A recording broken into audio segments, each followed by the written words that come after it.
the one thing I had to do before this guy right here would marry me.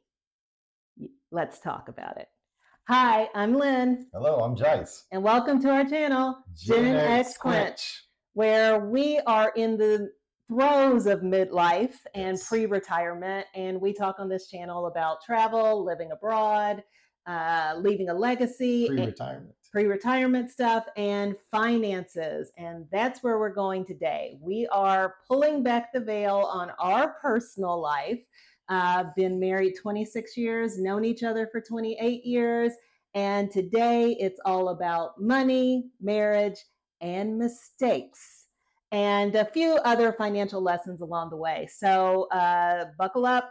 We're going to talk about our experiences. I think that right now we're pretty well suited for our retirement in the second stage of life. Hopefully. Yes. But it wasn't always like that. So we did have, we've gone through some things, and life sometimes lifes. Life has been lifing, and we made some mistakes along the way, but we course corrected. True. And want to share that with you all. And we'll definitely be curious in the comments to see if you have made any of these mistakes and rebounded from them, or what your financial challenges are right now as we enter into this midlife and pre-retirement stage. So as always, if you're joining us and part of the Quench crew, give us a like, share, and definitely hit that subscribe button. So as I started off this video, I said that there was one thing I had to do before this guy here, Jace, would marry me.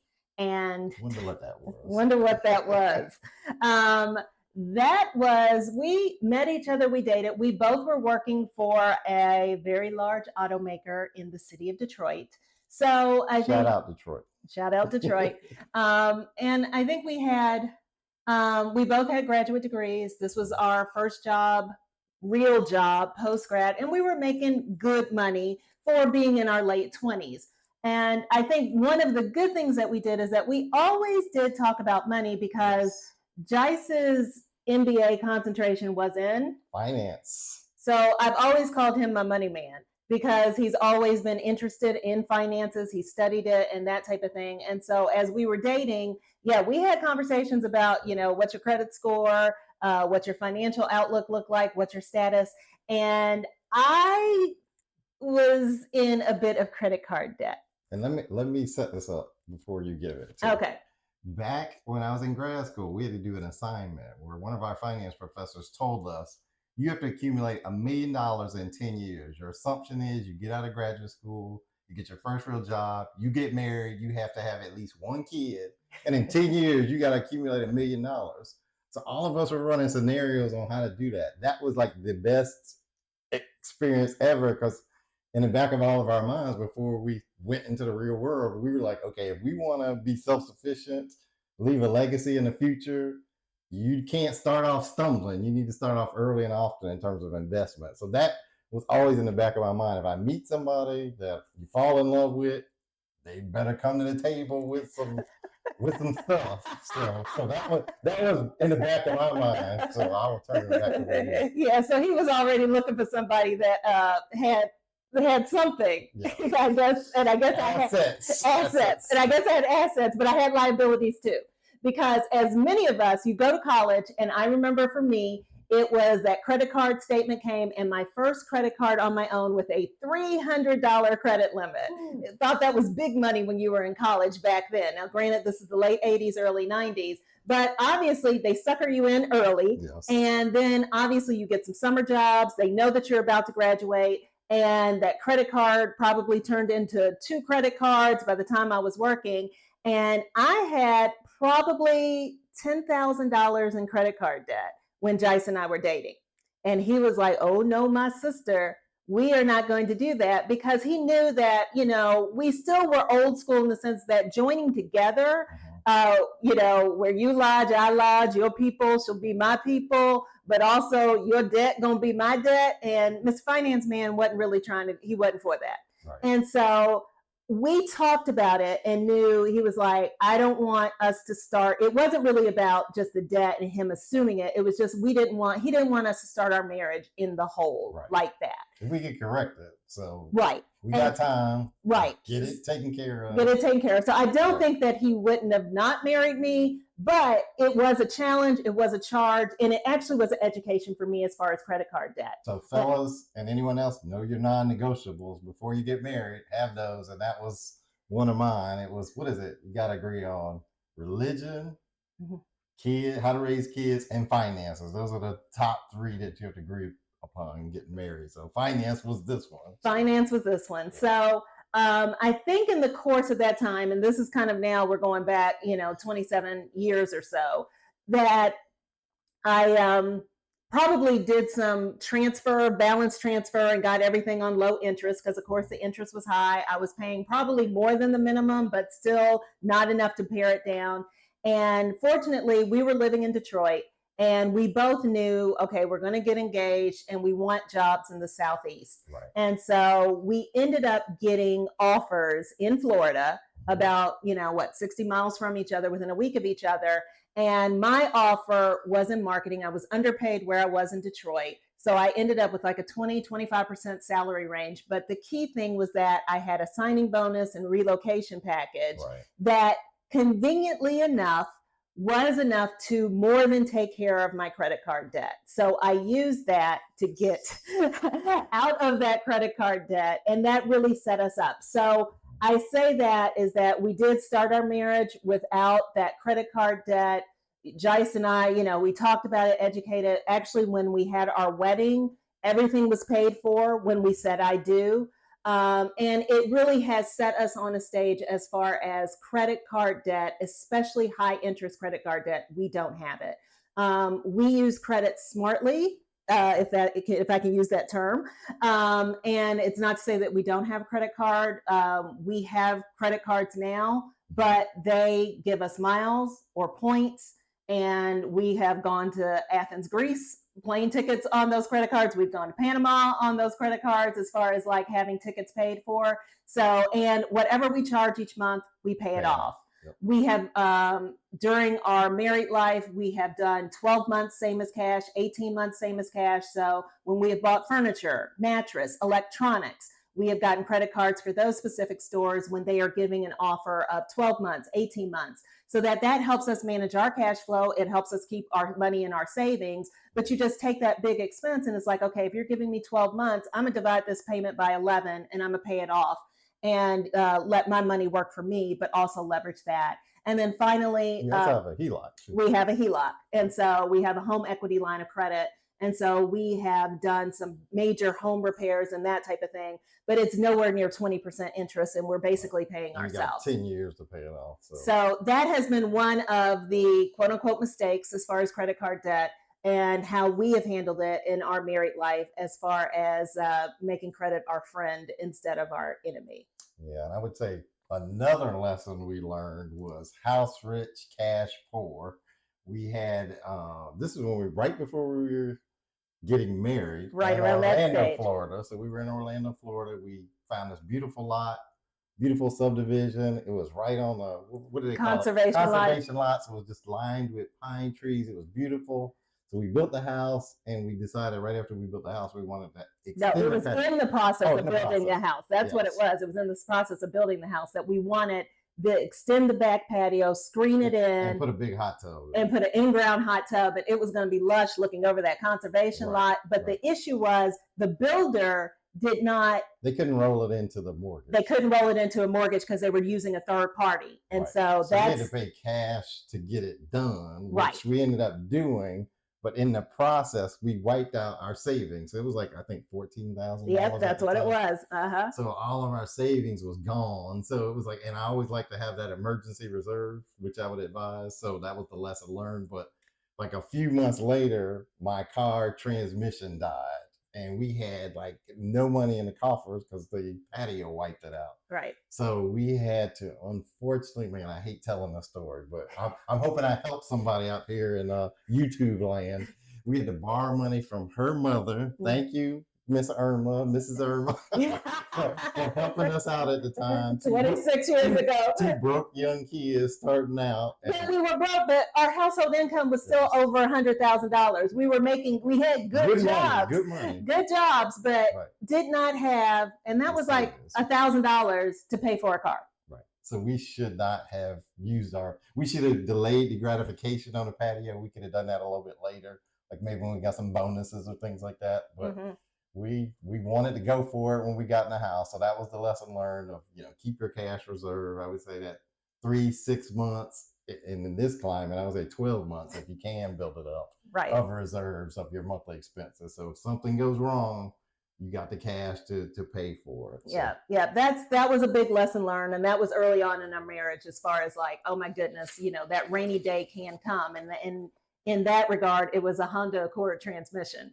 And it set us up from the standpoint that we can't live that close to the edge where we use all of our cash, and that when something happens, we can't afford to pay for it. So we have taken that lesson with us, and we always make sure that we maintain that safety net and that cushion when making any kind of financial decisions. And if something's about to, take too much of a big chunk of our money, then we'll have to just figure it out. We can do it. We just need to make a plan for it. And you've heard us say this before. You got to pivot when life starts lifing. Okay, this is going the wrong way.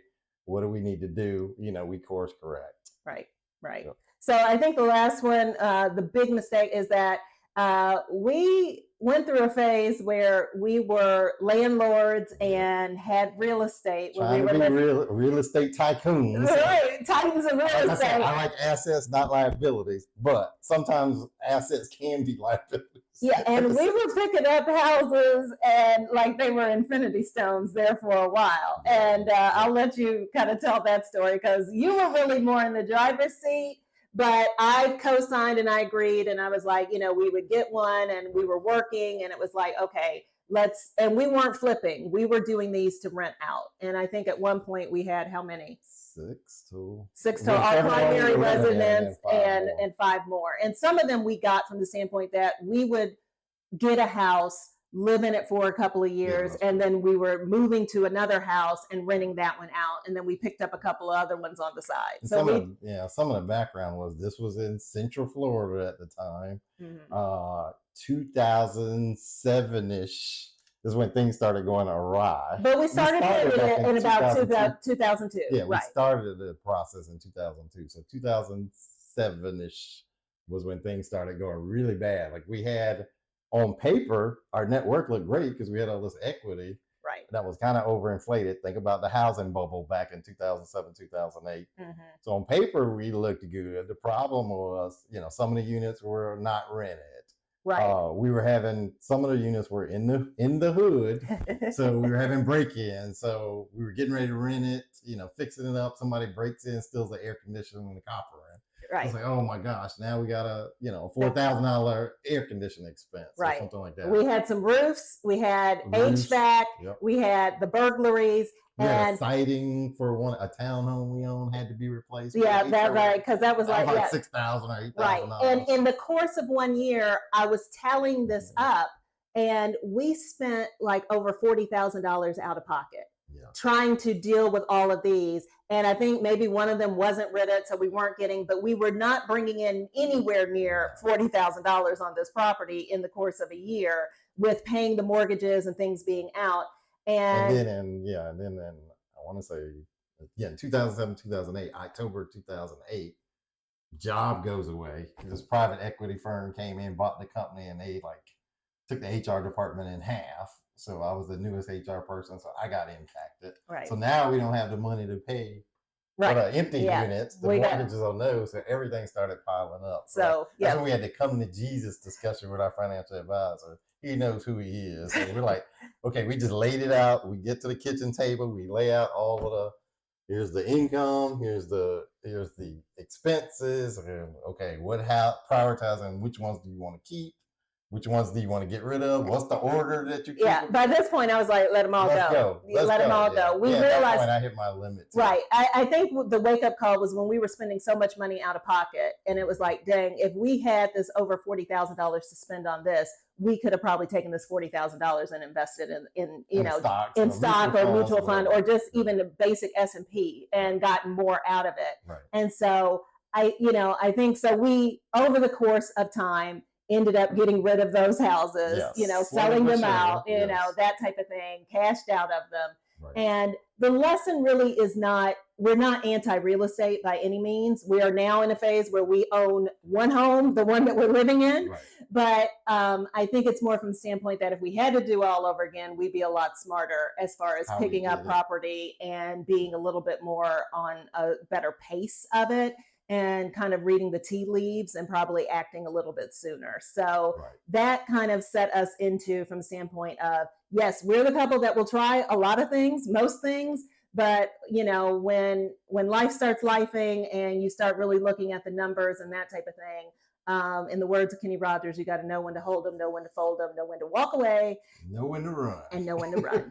And so, that's something that a lot of people probably don't know about, that whole story. And there's a whole lot more to our real estate adventure. So let us know in the chat if you really want to kind of take a walk back in time, and we can maybe do a video about that. We often talk about what we would have done differently with real estate. Right. And if we had to get into it today, what would be our approach? Right. Because I'm still somewhat curious about it. Because, God ain't creating more land, but the land that we have, we need to be protecting it.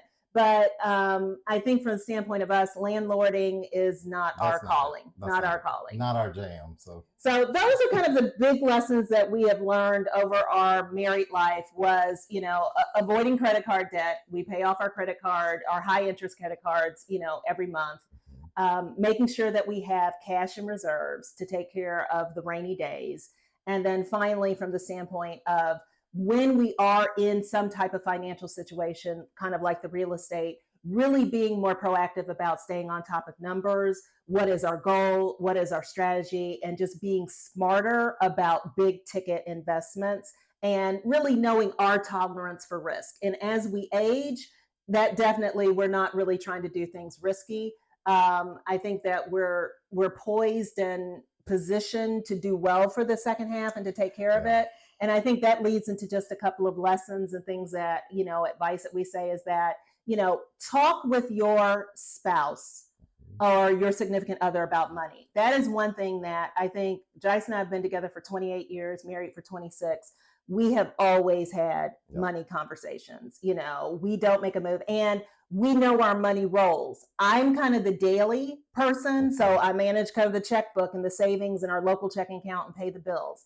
Jice is our long-term futurist, investments and that type of thing. And if you ask, it's funny because when I have a question about what is that, fund or that bigger, my IRA, Jice knows those numbers. But then Jice is like, when he needs to make a purchase, he's like, do we have enough money in the checking account for me to do X, Y, and Z? And I know those numbers. Right. So if you don't, that is some advice to make sure that you are talking about money in your household and that you all have those roles kind of clearly defined. They say, I think when we got married, there's always three people. There should be three people in your marriage. Him, you, your spouse, and God. Well, for us, it's me, him, God, and our financial planner. So that would probably be another thing, is that if you have a financial advisor, we do a deep dive with ours at once a year, annually. We really, an hour and a half, 2 hour conversation where we look, we talk, he asks if anything changed. But even at the time filming this video, literally, I was on the phone with him. We had our annual conversation. What was that? March, June? April, excuse me, in April. Mm-hmm. But due to what's going on with the economy now, hey, do we need to change the mix in the 401k and our long-term investments? Yes, that makes sense based on what's going on. Right. So all that to say is we meet with them annually, but we also have our planner's numbers and phone, and we text, and any type of financial decision that we're making or any type of allocation, ours is just a call or a text away. So that is some advice that if you are dealing with a large brokerage or some type of, make sure there's a human, and make sure that that human, especially they know your name, they take your calls, they respond to your emails. that's one thing that you can do now. And if you don't have that, start building that. Find somebody that really can be that person to manage you and your money, especially if you're in your 40s, 50s, or 60s and beyond. Right. Any other lessons or tips? I would say, yeah, annual check-in. We talked about the reward points on credit cards. Pay off your credit card. Have your, I call it war chest, but your money built up, your reserves in case of an emergency. And I think those are the main things, the main lessons. So hopefully this has been a different kind of video. We kind of took a little bit of our personal life and behind the curtain. Some trauma from the past. But our pain, what are those who don't learn from history are doomed to repeat it. So right. We don't want anyone else to repeat what we've gone through. So hopefully sharing is caring, and somebody learns from this and can take a tidbit and apply it to their life or their situation. So if you want to join in the conversation, wherever you are in your financial journey, let us know, what mistakes have you rebounded from? What things are you struggling with right now from the standpoint of financial, as far as the things that you're really kind of working on to course correct? Because, the other thing is that it's never too late to start and get on a path from the standpoint of getting, financially healthy or healthier. And I thought of one more tip too. In this day and age, side hustle. You saw what happened to us when, my job went away. Now we're scrambling. Our rentals weren't all renting. So we tried to get the rent to be another income stream, but and it was for a while. It was for a while. Right. It wasn't that we did it and we just had that 1 year where the perfect storm. Right. Where everything came together and it was like, okay, we got to get out. Right. But I think you are, that is probably the name of the game. And Jice and I are really into, from the standpoint of making sure, like, okay, don't put all of your eggs in the corporate basket or the one job. So entrepreneurship, side hustle, we definitely gig a creator economy. You're watching us on this YouTube channel. We're hoping that becomes an additional stream of income for us real soon. And, I think that for just, if you're in your 40s, 50s, and 60s, you have been an adult for a period of time. You know things. There are things that you can share with others. And so if you don't know what that other idea is, whether it is starting a YouTube channel or being a consultant, or if you like to bake and selling baked goods, we really do implore you, start thinking about what that is now. That if, your job ended, if you do early retirement and you still want to make some money, what is that thing? And start working on it now, or thinking about it, so that if something happens, it's something that you can implement and execute rather quickly. It could be learning a trade. Right. Hey, you've had this corporate gig, you've always wanted to be a nail tech or a barber or whatever. Go to barber. Start doing it on the side, and you have that skill ready in case you need to use it. So I think with that, definitely join in the conversation in the chat. As always, we appreciate you for joining us, being part of the Quench crew.